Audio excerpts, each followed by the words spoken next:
황교안 대표 체제가 출범한 지 이제 한 주가 지났습니다. 주요 당직 인선도 마무리했고 지지율도 조금씩 오르고 있는 걸로 나오는데요. 회의는 좀 길어졌다고 합니다. 그동안 행보 한번 평가를 해보겠습니다. 지지율이 조금씩 올라가고 있다, 표정이 밝아졌는데요. 일단 가장 첫 번째 정치력 시험대로 생각되는 5.18 망언 새 의원에 대한 징계 절차대로 진행하겠다라고 밝혔는데 현재까지 좀 지지부진한 상태입니다. 최근에 관심을 모았던 것은 바른미래당 이현주 의원을 만났는데 아이고를 두 번이나 외치더군요. 보수 통합의 군불대기가 아닌가. 때짜 틀렸습니다. 죄송합니다. 그러면서 최근에는 박근혜 전 대통령 석방 목소리를 높이고 있습니다. 뭔가 이것을 통해서 세력을 좀 결집하려고 하는 게 아닌가 하는 그런 분석이 나오는데요. 패널들의 생각을 한번 들어보겠습니다. 그 전에 관련된 녹취를 들어보죠. 우리 당이 오늘의 일까지 상임 고문님 여러분들께서 정말 많은 지도를 해주셨고 헌신해 주셨는데 정말 이제부터 우리 상임 고문님들의 조언, 역할, 격려, 또 때로는 따끔한 이런 질책 이런 것들이 정말 필요한 때라고 생각합니다. 국정 경험이 풍부하고 또 깨끗하게 바르게 살아오신 황교안 당대표께서 자유한국당에 입당을 하고 또 이번에 당대표로 선출된 데 대해서 우리 공무원들은 다들 축하하고 또 환영해 맞지 않습니다. 당대표가 되시고 나서 국민들의 여론이 다소 올라가고 있는 것도 당 공무원들뿐만 아니라 많은 국민들도 기대를 많이 걸고 있는 것 같습니다.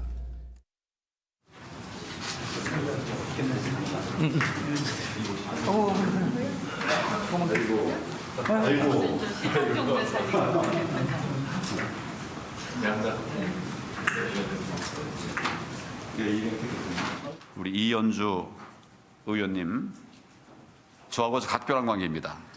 잘 모르시죠? 대표를 맡고 계신 걸로 알고 있는데. 황교안 대표가 잘하고 있습니다. 정치 전략적으로 잘하고 그분이 녹록한 분이 아닙니다. 공안검사 출신이고 정치를 검사하면서도 수십 년 봐왔고 법무부 장관, 국무총리, 대통령 권한대행까지 했는데 그분 보십시오.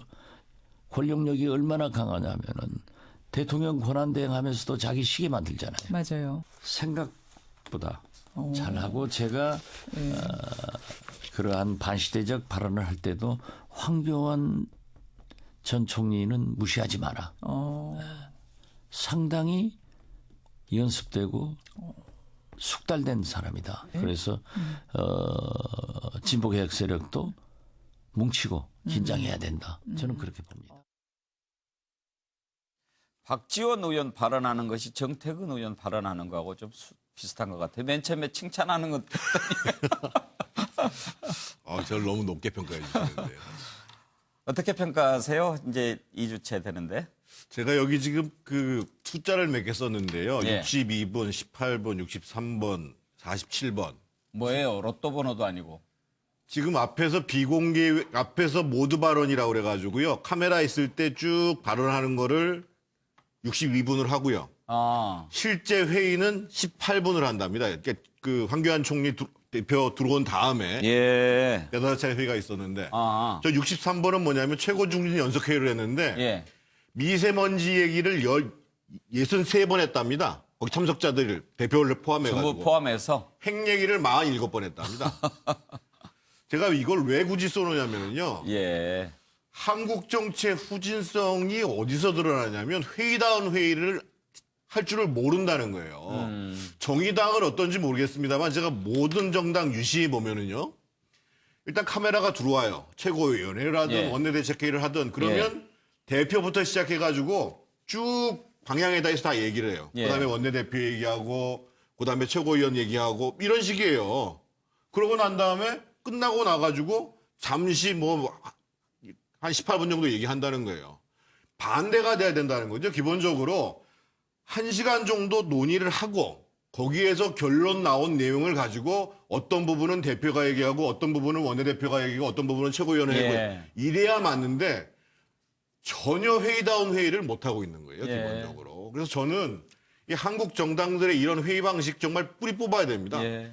저도 국회의원 할 때 계속 그 문제를 제기했는데도 지금 대표나 원내대표가 자기 마이크를 가지고 메시지를 내보내는 데 집중하다 보니까 저런 현상들이 반복하고 있는데요.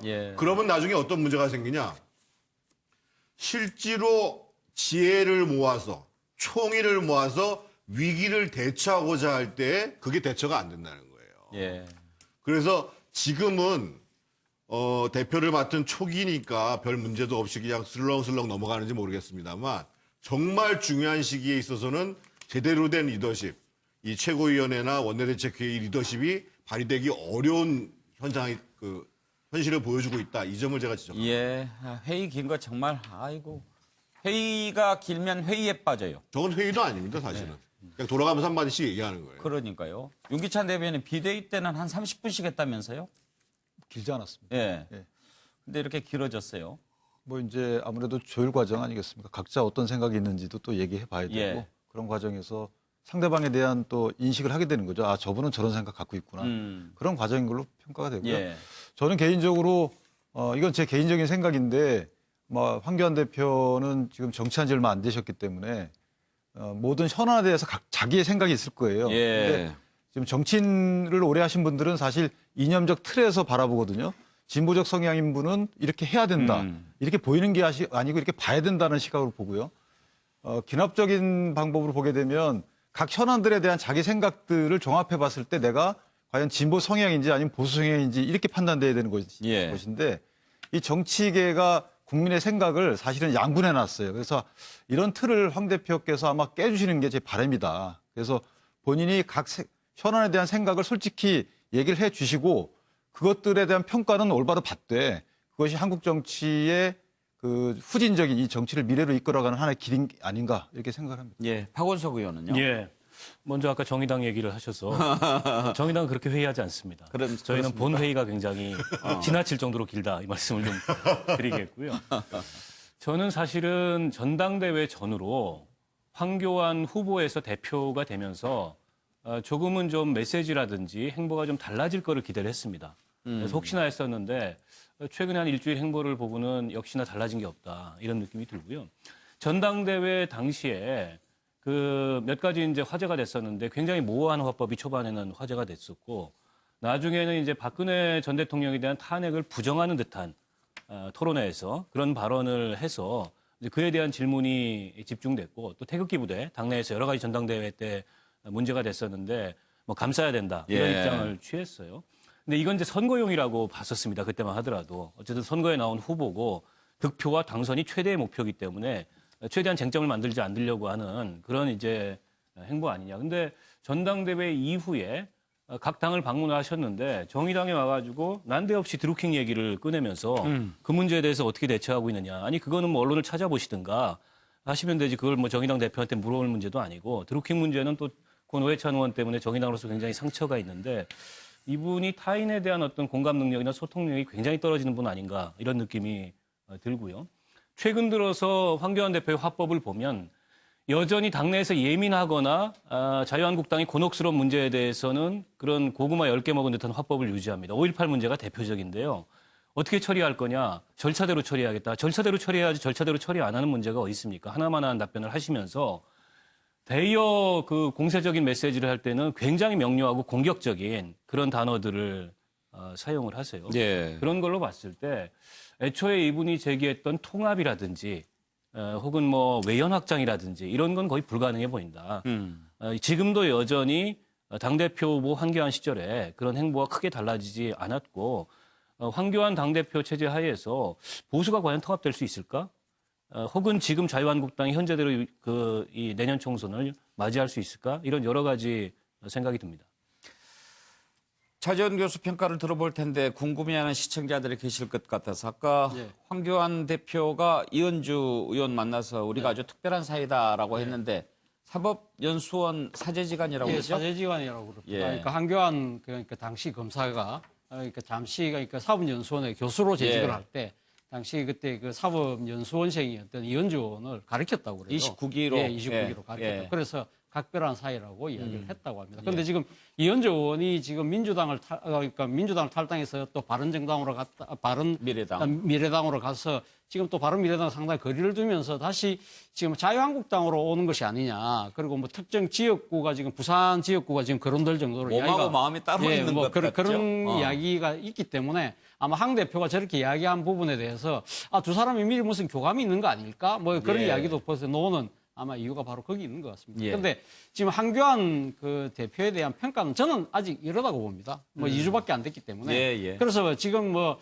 우리 언론에 많이 지금 그 해제되는 그 말로 이야기하면 will see what happens. 이거 트럼프 대통령이 잘 쓰는 말이잖아요. 일단 한번 지켜보자. 예. 근데 이 트럼프 대통령의 말을 아마 이해창 대표가 이렇게 생각하지 않을까요? 참 지금 이해창 대표보다 낫다고 당의 고문들이 이야기를 했다고 하니 이해창 대표 입장에서는 아직까지 모르지 좀 더 지켜보자는 생각을 할 것 같다는 겁니다. 예. 지금 사실 2주간 지켜본 결과 제가 생각했을 때는 나름대로 뭐 본인이 통합 행보도 하는 것 같아요. 뭐 노무현 대통령의 그 묘소를 찾아서 그러니까 이제 봉하마을까지 내려간다든지 그리고 꽉 막혀 있는 국회의 물꼬를 일단 자유한국당이 텄잖아요. 그런 측면은 상당히 저는 긍정적으로 봅니다. 그러나 앞서 말씀하신 것처럼 5.18 망언을 한 그 의원들에 대한 처리 문제는 상당히 좀 뭉개고 있는 측면. 예. 그러니까 일종의 이 지금 뭐 민심보다는 좀 당신과 민심 사이로 오락가락하는 그런 모습들을 봤을 때는 아직까지 좀 더 모르겠다. 그리고 아마 이해창 대표하고 전 대표하고 비교를 한다면 첫 번째는 제 생각에는 아마 가장 첫 번째 그 심사 때는 일단 총선이겠죠. 이해창 대표는 이전 총선에서 개혁공천을 통해서 상당히 자기 나름의 정치인을 우뚝 섰다. 그런 측면은 어떻게 할지 모르겠습니다만 또 이해창 대표가 97년 대선에서 패배했던 이유 중에 하나는 자신을 발탁했던 김영삼 대통령과의 관계를 매끄럽게 처리하지 못했기 때문에 그의 발목이 잡혔던 측면이 있다고 한다면 과연 한교안 대표는 그러면 이 지금 그 박근혜 전 대통령과의 관계를 어떻게 할 것이냐. 그리고 또 하나는 결국 이해창 전 대표가 이 두 번의 대선에 실패하는 가장 큰 원인은 본인을 둘러싼 의혹과 관련된 검증의 문제였거든요. 예. 이걸 어떻게 할 것인지도 아마 이해창 전 대표 입장에서는 일단 한번 지켜보자는 생각이 강할 것 같아요. 사실 뭐 2주니까 좀 이르긴 하죠. 예. 그런데 아까 페르소나 논 그라타 예. 그 기피 인물은 라틴어입니까? 그거는 라틴어가 아닐까 싶습니다. 라틴어의 예. 영어의 우리 뉴스 아이디의 품격을 높여주셔서 감사합니다. 별 말씀. 예. 그런데 지금 황교안 대표가 군부를 자꾸 떼는 것 가운데 하나가 이제 박근혜 전 대통령 사면 아니겠습니까? 그것을 지금 제기하는 의도는 뭔지도 한번 짚어보려고 합니다. 먼저 나경원 원내대표가 이와 관련해서 발언한 내용이 있죠. 한번 들어보겠습니다. 이제 저는 뭐 형이 박근혜 대통령의 형이 지나치게 높다라는 부분에 대해서는 아마 국민들께서 많이 공감하실 것 같습니다. 그리고 이러한 사면 문제는 결국은 정치적인 어떤 때가 되면 이러한 부분에 대해서는 이제 논의를 해야 될 때가 되지 않았나 이런 생각을 하고요. 그런 부분에 대해서 우리가 먼저 이야기하는 것보다 저는 문재인 대통령이 결단할 때가 곧 오지 않을까 이런 생각을 하고요. 그렇게 해주시는 것이 맞다고 생각을 합니다. 그러나 뭐 그 시기에 대해서 제가 지금 해야 된다 이렇게 말씀을 드리지는 않겠습니다. 먼저 현근택 부대변인 변호사니까 사실관계부터 먼저 좀 물어보죠. 지금 박근혜 전 대통령이 법적으로 석방될 가능성은 없는 거잖아요. 형이 확정된 상태도 아니고 보석도 안 되고 보석하더라도 형 바로 집행 들어가니까.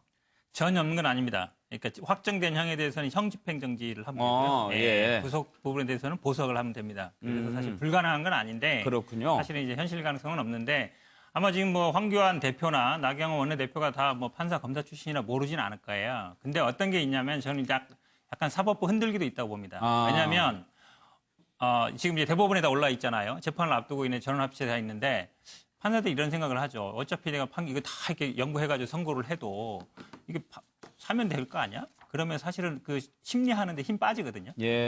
그런 의도도 좀 있다고 보고요. 그거보다 저는 더 큰 부분은 사실 내부 결집용인데 어쨌든 이제 총선을 앞두고 진영 간에 이 이슈를 만들어야 되는데 그 부분에 대해서 저는 아마 좀 그러니까 진영 간에 어쨌든 이슈를 만들기 위한 그래서 어쨌든 이 이슈를 제가 보기엔 아마 내년 총선까지도 쭉 끌고 갈 것 같아요. 예. 사면 얘기를 하면서 자기 지지자들 결집시키기 위한 그런 정도. 그러니까 두 가지 목적이 있다고 보는데 아까 지금 말씀 중에 많은 국민들이 뭐 형량이 많고 과연 국민들이 지지하지 않겠냐 봤는데요. 이번에 아마 이명박 보석에 대해서도 굉장히 반대 의견이 많았거든요. 저는 아마 비슷하게 나올 걸로 봅니다. 예. 최경철 의원은 황교안 대표가 지금 대표가 돼서 처음 이렇게 이제 이슈화하는 것 아니겠습니까? 의도는 어디에 있다고 보십니까? 의도가? 뭐 황교안 가게가 이제 심장 개업을 했으니까 네. 뭐 예전에 떠났던 손님들, 단골 손님들 붙들어 와야 될 거 아닙니까? 예. 그러니까 박근혜 마케팅을 할 수밖에 없는 거죠. 제가 며칠 전에 유승민 의원하고 점심을 같이 먹었는데 예. 유승민 의원이 그 사실 탄핵 와중 그리고 그 전에 원내대표 뭐 박근혜 대통령한테 사실 쫓겨나다시피 나가고 이럴 때 사실 지역구에서 엄청나게 좀 많은 시련을 겪었습니다. 배신자라고. 근데 요즘 물어봤어요. 요즘도 배신자라고 그럽니까? 시장에 가면 어떻습니까? 예. 얘기하니까 이제 많이 바뀌었대요. 아하. 이렇게 싫은 빛은 약간 내는 그 좀 나이가 드신 그 가게 주인분들 이런 분들 계신데 예. 아주 노골적으로 싫은 빛을 내는 사람은 이제 거의 사라졌다. 결국엔 박근혜 전 대통령에 대한 생각이 사실 유승민 의원의 지역구인 TK도 약간씩 변하고 있는 것이 아닌가. 결국에는 신장개업한 황교안 새로운 대표께서도 앞으로 단골 손님만 잡기보다는 예. 새로운 외연을 확대해서 새로운 손님을 잡아야 결국에 내년 총선에서 가게가 번창할 것이 아닌가. 저는 이렇게 보고 있습니다. 예, 아주 또 쉽게 잘 설명을 해주셨습니다. 다음 이슈로 넘어가겠습니다.